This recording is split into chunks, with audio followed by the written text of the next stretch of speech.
Bien bonsoir, bienvenue sur Comblain TV, notre web TV de l'administration communale de Comblain-au-Pont. On est avec notre ami Benoît Renard, Ben, un des membres du comité du vignoble. Oui, mais voilà, dans le comité, nous sommes 7 membres permanents et actifs. Et cette année, nous avons engagé le 7e parce que nous avons perdu un des membres qui est moins intéressé actuellement, mais qui refera partie du groupe prochainement. Et on avait besoin de forces vives. Et alors, nous sommes à nouveau 7. L'année passée, on était 6. Et ça s'est très bien passé aussi. Mais voilà, on avait besoin de mains. Alors, Benoît, précisément 14 viticulteurs. Pour les dégoter, 14 viticulteurs, vous avez fait comment? Mais très simplement par la dégustation. Donc, principalement, mon frère Pierre, Jean-Christophe Henon et moi-même faisions déjà des visites dans les salons. Et nous avons dégusté chez quelques-uns. Ils étaient 7. Qui ont décidé de nous suivre. Et ensuite, on en a cherché pour le premier salon 3 autres. On partait sur 10 viticulteurs au départ.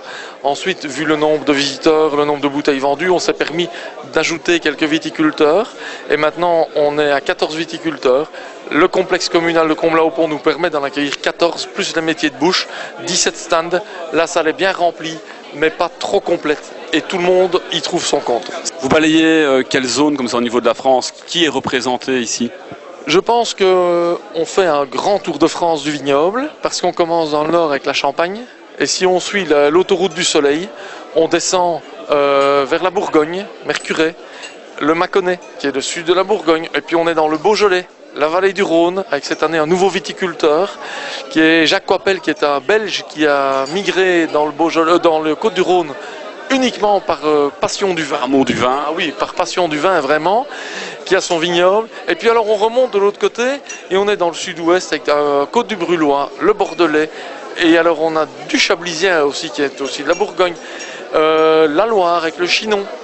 Je pense que la France est vraiment bien représentée et on essaie de garder cet équilibre, d'avoir un maximum d'appellations pour les 14 stands et une non-concurrence entre les viticulteurs. Alors Benoît, un mot également au niveau des commerçants, ils sont nombreux à vous soutenir dans cette manifestation. Et ben voilà, c'est vrai qu'ils sont nombreux à nous soutenir. Chaque année, les mêmes commerçants de Comblain mettent une annonce sur notre dépliant publicitaire qu'on distribue très largement. Cette année, on l'a distribué à 7500 exemplaires. Et nous les remercions comment? En les invitant à la foire. Ils reçoivent tous une invitation à participer à la foire. Ils participent 2 fois en fait, une fois par le biais de la publicité, mais ils sont également présents, c'est un public pour vous. Ah, c'est un public pour nous et c'est un public aussi qui draine des gens parce qu'ils amènent leurs amis et leurs connaissances avec eux. Premier stand, premier arrêt avec la caméra de Comblain TV, on est dans le sud-ouest de la France, c'est bien ça? Voilà, dans le sud-ouest de la France, même je dirais en Aquitaine, pour ce qui concerne la production des Côtes du Brulois, qui est une appellation petite en surface, mais de vin de qualité. On produit des vins venant de cépages comme le Cabernet Franc, Cabernet Sauvignon, le Merlot, et ensuite la typicité, c'est d'avoir du Tannat, qui fait partie aussi d'un tiers de l'appellation. Alors on a Merlot, Cabernet et Tannat qui font des vins de terroir, riches, de belles couleurs. Vins puissants, tanniques. Des vins puissants, tanniques, puisque qui dit Tannat dit tanin, et donc des vins bien structurés. Tout à l'heure on était dans l'Aquitaine, nous voici maintenant en Savoie, c'est bien ça, en Haute-Savoie? En Savoie, à côté de Chambéry. À côté de Chambéry et Chignat. Alors en Savoie, on trouve quel type de vin, quel type de cépage? Vous pouvez nous expliquer un petit peu? Alors la Savoie, au niveau des crus et des cépages, c'est très compliqué puisqu'on a beaucoup de cépages qui peuvent se décliner dans pas mal d'appellations différentes, puis ça fait 23 crus. Donc moi, à mon niveau, je suis sur la commune de Chignat. Je vais travailler sur ce que je vais appeler les 3 couleurs, c'est-à-dire blanc, rosé, rouge et des bulles. Bon, les bulles, je les ai pas ici, mais par contre, avec ça, j'ai 7 cépages. 7 cépages. Et alors, la spécialité de la Savoie, c'est quand même plus le blanc? Alors, au niveau des vins de Savoie, on est beaucoup plus connu pour nos blancs, mais on fait quand même un tiers de vin rouge. Et le tiers de vin rouge, on le fait aussi, nous, à notre niveau. Comblain TV était en Savoie il y a de cela quelques minutes. Nous voici maintenant dans la région du Cognac, Pinot des Charentes. C'est bien ça? Oui, tout à fait, exactement, mais vous avez traversé la France de l'Est à l'Ouest. Ah, on bascule, on était tout à l'heure dans l'Aquitaine, maintenant nous voici chez vous, dans la région du Cognac. Alors, que peut-on trouver dans votre stand? Eh bien, on peut trouver dans mon stand du Pinot des Charentes, du Cognac, et puis un vin de France que l'on produit sur la propriété, qui est tout simplement un Merlot 2009, et que l'on produit depuis plusieurs années sur notre région. Voilà. Le Pinot des Charentes, c'est la Belgique qui le consomme le plus. On est les plus gros consommateurs apparemment de Pinot des Charentes. Oui, voilà, tout simplement parce que bon, vous êtes le premier pays du monde. Et derrière, c'est le Canada, le Québec, qui vient en second. Mais les premiers consommateurs, ce sont les amis belges. C'est pourquoi je viens assez souvent ici. Alors voilà des viticulteurs très sympathiques pour la caméra d'Antenne 3 Comblandt-au-Pont, hein, on va dire comme ça. On peut dire comme ça, Antenne 3 Comblandt-au-Pont. Nous voici dans la vallée de la Loire, c'est bien ça? C'est juste, c'est très juste. Alors présentez-vous un petit peu à la caméra de Comblandt TV. Expliquez-nous un peu les produits à découvrir dans votre stand. Ben, principalement, c'est le vin rouge. Hein, le très bon rouge, le Cravant qu'on appelle, un vin fait avec du Cabernet Franc, très bon vin, qui va avec toutes les viandes, voilà. Un vin excellent.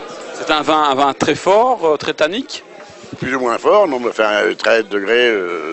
C'est un vin de producteur direct, il n'y a pas de... Il n'y a pas d'intermédiaire. Au niveau des cépages, on est dans quel type de cépage? Cabernet Franc. Uniquement? Et uniquement. 100% Cabernet Franc. Pas d'assemblage? Pas de trucage, rien du tout. On n'a pas droit à d'autres. Vous ne pouvez pas, avec l'appellation? L'appellation Chinon, on a droit qu'au Cabernet Franc. On a droit à 10% de Cabernet Sauvignon, mais il y en a très peu. Pour Antenne 3 Comblandt TV, on va déguster les vins de ces messieurs. Voilà, millésime 2006, 2007, 2008 et 2009. C'est parti. Comblandt TV sillonne la France, on revient un peu plus près de la Belgique et on s'arrête en Alsace. Bonsoir madame. Bonsoir. Bienvenue sur Comblandt TV, c'est la web TV de l'administration communale de Comblandt-au-Pont. Alors, qu'y a-t-il de bon chez vous au niveau des vins d'Alsace? Alors, les vins d'Alsace, on a l'avantage d'avoir une gamme très large. Ça va du plus sec au plus fruité. Donc mon premier vin est le Pinot Blanc et on terminera par un Gewürztraminer vendange tardive. Question que je me posais personnellement, au niveau de l'Alsace, au niveau des vendanges au niveau mécanique, manuel? Les vendanges chez nous se font que manuelles. Parce que vu le relief? Ouais, vu le relief, et on a des petites parcelles et la machine à vendanger ne sait pas tourner dans nos parcelles. Eh bien ok, bah moi je vous invite à déguster ces vins d'Alsace. Alors là, on est sur un Riesling Côte d'Amour Schwir. C'est un Riesling très spécial 2009 où on a beaucoup de fruits, une belle rondeur, mais une acidité très vive due au terroir. On est sur un sol marno calcaire et granitique. On parle de méthode champenoise, de champagne. Ça consiste en quoi en fait? Alors nous en Champagne on fait uniquement de l'effervescent. Donc pour faire de l'effervescent on fait une deuxième fermentation en bouteille. Donc on a trois types de vins. On a deux bruts tradition donc en vin blanc et un rosé. Donc les vins blancs, les assemblages, en général en Champagne on utilise 3 cépages, Pinot Noir, Meunier, Chardonnay. Donc la proportion des 3 cépages. C'est les 3 cépages traditionnels dans la région? C'est les seuls cépages qu'on a le droit d'utiliser en Champagne. Et bien voilà, de la Champagne à Bordeaux, il n'y a qu'un pas à faire à Comblandt-au-Pont. Bonsoir madame. Bonsoir. Bienvenue sur Comblandt TV, la web TV de l'administration. Alors que proposez-vous ici comme produit? Nous proposons un Bordeaux supérieur, rouge et rosé. Dans les cépages? Les cépages typiques du Bordelais, c'est-à-dire Merlot et Cabernet, avec des rosés de saignée. Et vous proposez ici quelle année au niveau des vins? Alors le rosé c'est un 2009, en Bordeaux supérieur rouge nous avons encore un 2002, 2006 et 2007. C'est ici qu'on va clôturer ce reportage de Comblandt TV, un peu difficilement, je vous l'avoue, dans la région de l'Aquitaine, retour en Aquitaine avec les vignobles de Bergerac et on va certainement déguster des Montbazillac notamment. Bonsoir, oui. Vous allez pouvoir déguster des Bergerac rouges, rosés et secs ou après passer sur des liquoreux avec les Montbazillac. On utilise quel type de cépage pour les Montbazillac par exemple? Alors pour les Montbazillac, c'est entre en composition 3 cépages, les Sémillon, le Sauvignon et la Muscadelle. avec une dominance de sémillon qui est favorable justement au développement du botrytis, ce champignon qui apporte le côté très sucré à ces vins. Et on est parti pour une dégustation des secs et puis on passera sur le Mont Bazillac. Très bien, je vous attrape ça de suite. Merci.